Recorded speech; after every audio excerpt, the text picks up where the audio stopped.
Bwana Yesu asifiwe, mpendwa mtazamaji wa chaneli yetu ya Yoshi Testimony TV, yaani ushuhuda wa Yesu Kristo.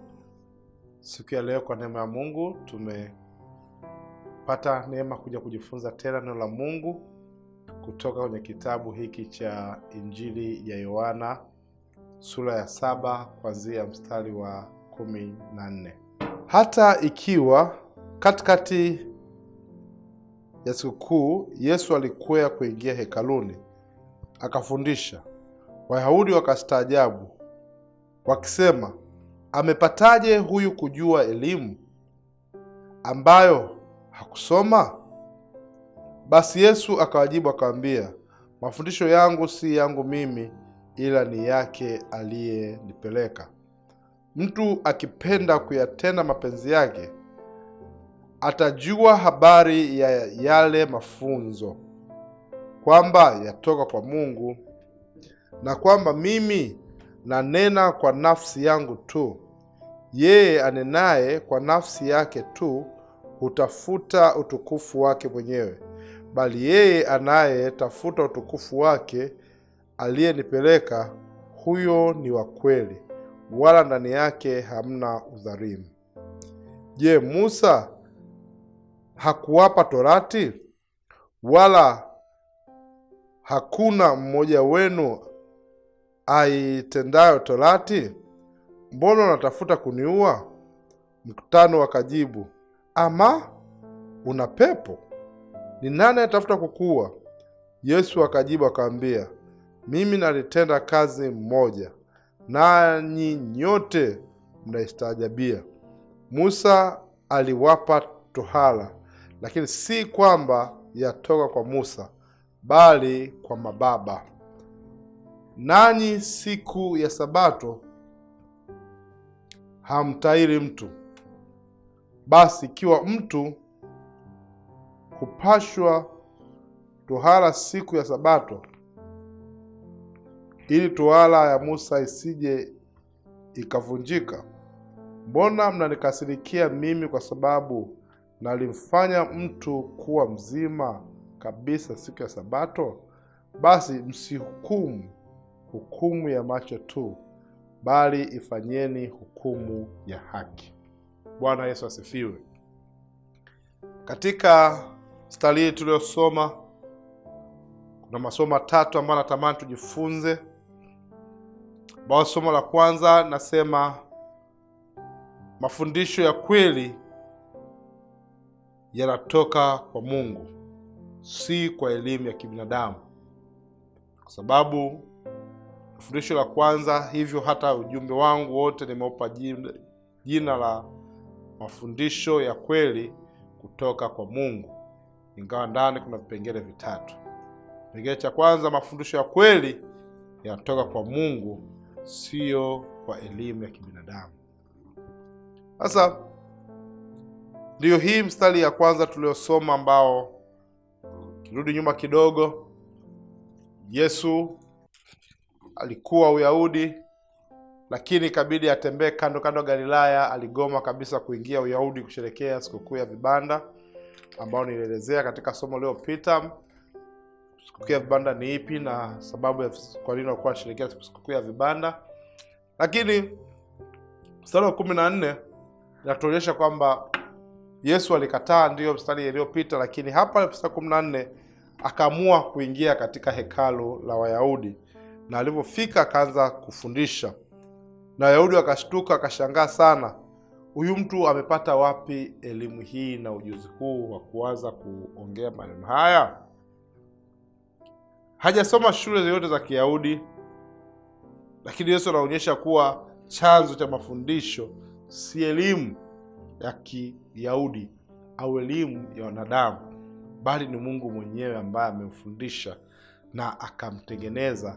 Na yeye, kama tulivyosoma mstari uliopita na masomo yaliyopita, yeye ndiye neno, na neno hilo akavaa mwili, na huo mwili ukaja ukakaa kwetu. Na hapo sasa tunakuja masomo yaliyopita tulivyosema kwamba yeye ni chakula cha uzima, alikuwa maisha neno lake, ambao neno limevaa mwili na mwili akaja kwetu. Hivyo hapa anakuja kutokea Yesu kama neno, anawafundisha. Na hapo wanachanganyikiwa, wamepata wapi ufahamu huu? Kumbuka kwamba naye neno alikuwa kwa Mungu. Yesu anamwambia kwamba hata haya maneno unayosikia, elimu hii unayosikia, ni neno ambalo limetoka kwa Mungu, na Mungu mwenyewe ndo amenituma kufundisha na kuongea maneno haya, na mimi mwenyewe ni Mungu. Hivyo najifunza kwamba mafundisho ya kweli kutoka kwa Mungu. Ukiona mtu ana maneno mengi, ujanja mwingi, story nyingi anafundisha, lakini hagusi neno la Mungu, huyo ana ajenda yake mwenyewe. Hayo maneno hayatoki kwa Mungu. Kwa hiyo Mungu ndio anayetoa hekima, anatoa busara, anatoa mafunuo, na ndio anayetoa neno. Yakobo 1:5 akasema, mtu wa kwenu akipungukiwa hekima aombe. Ina maana chanzo cha hekima, chanzo cha maneno ya busara yanatoka kwa Mungu. Na Wakorintho wa kwanza 2:13 Paulo anasema fundisho ya Roho si elimu ya kibinadamu. Anafundisha mafundisho ya Roho ambayo si elimu ya kibinadamu, ni mafundisho ambayo ni zaidi ya elimu ya kibinadamu. Yesu ndo anafundisha, anambia mimi na zaidi, mafundisho yangu ni kweli, hata kama mkiona yanawashangaza, lakini hajatoka kwa mwanadamu, yanatoka kwa Mungu. Somo la pili ambalo natamani tuone inatoka katika mstari wa 17.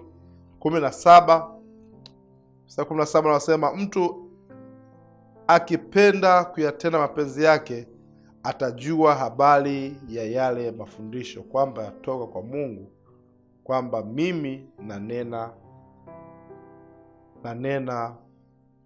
kwa nafsi yangu tu. Kwa hiyo meipa somo la pili kwamba kutenda mapenzi ya Mungu kunafungua uelewa wa kiungu. Kwa hiyo unavyofanya mapenzi ya Mungu, kama alivyosema Yesu, mtu akipenda kuyatenda mapenzi yake atajua habari ya mafundisho yake. Kama hupendi matendo ya Mungu, hupendi kumtumikia Mungu, matendo yako ni maovu, hauwezi kuona uthamani au kuona maana ya mafundisho haya ya Mungu. Hawezi kufunguliwa macho yako kutambua kwamba haya maneno ni hai. Hivyo lazima utende mapenzi ya Mungu.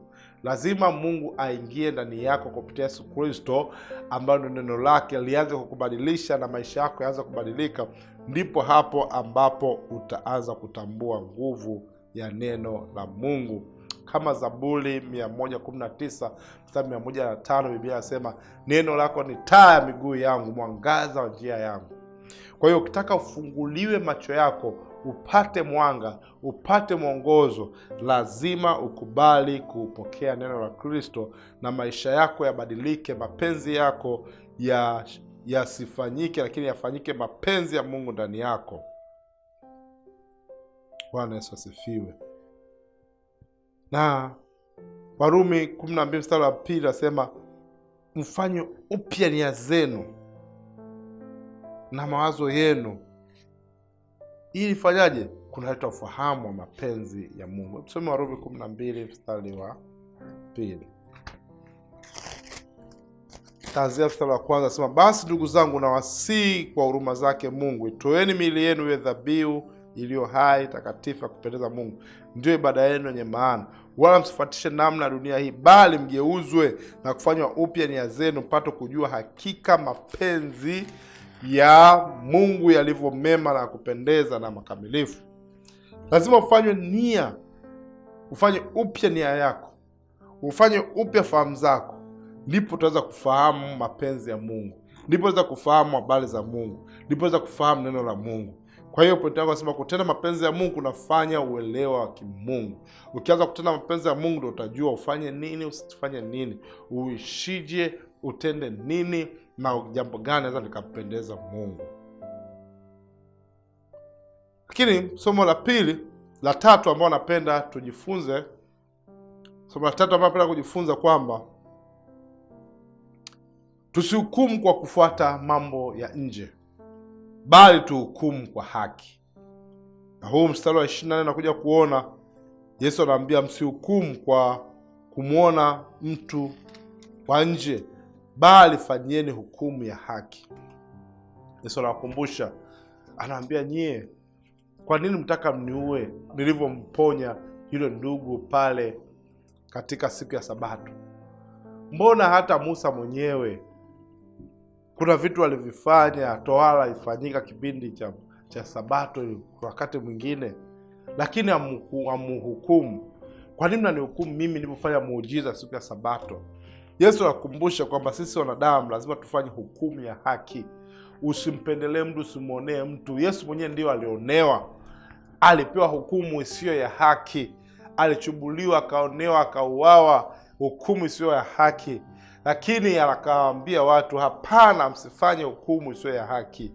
Tafuteni amani, tafuteni kuwa na amani na watu wote, na utakatifu ambao hakuna mtu ambaye anaweza kuwa nao. Hivyo tafuteni kuwa na amani na watu, tafuteni kuwa na moyo safi. Sehemu nyingine Yesu akasema, heri wenye moyo safi, maana hao watamwona Bwana. Hivyo Mungu atusaidie. Mungu alimwambia Samueli kwamba Mungu angalii nje, bali angalia moyo. Aliweza kumtambua Daudi kwamba huyu ni mtu ambaye ananifaa, mtu anampendeza Mungu. So Mungu anaangalia moyo, angalii nje. Kwa unavyohukumu, usihukumu nje.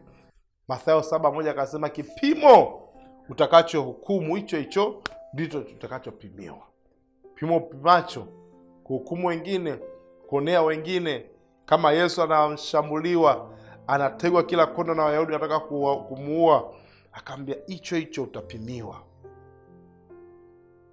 Mungu atusaidie. Kitabu cha Mika 6:8 anasema, Mungu anataka nini kutoka kwako? Anataka kwako kutenda haki na kuenenda katika unyenyekevu. Kama kuna mambo ambayo Mungu hapendi ndani yako, unahisi hujatenda haki, unahisi umehukumu, unahisi mapenzi ya Mungu hauyatendi, ndio maana unashinda kuelewa neno la Mungu, unahisi kwamba kuna mambo labda ya kupokea neno la Mungu imekuwa changamoto, Mungu ametukumbusha ni vyema kufanya maamuzi sahihi ya kumfuata Yesu, akubadilishe, kufanya wanawake kale akapite, ukaanze upya siku ya leo. Kama uko tayari kufuatisha maneno haya, sema, asante Yesu kwa kunipenda. Siku ya leo nimekubali kusikia neno lako. Naomba unisafishe, unioshe, unibadilishe, nikupendeze, uwe ufanyike Bwana na Mwokozi wa maisha yangu, tangu sasa na hata milele. Amen. Mungu akubariki. Asante kwa kutufuatilia Yoshi Testimony TV. Karibu kipindi kinachofuata. Amen.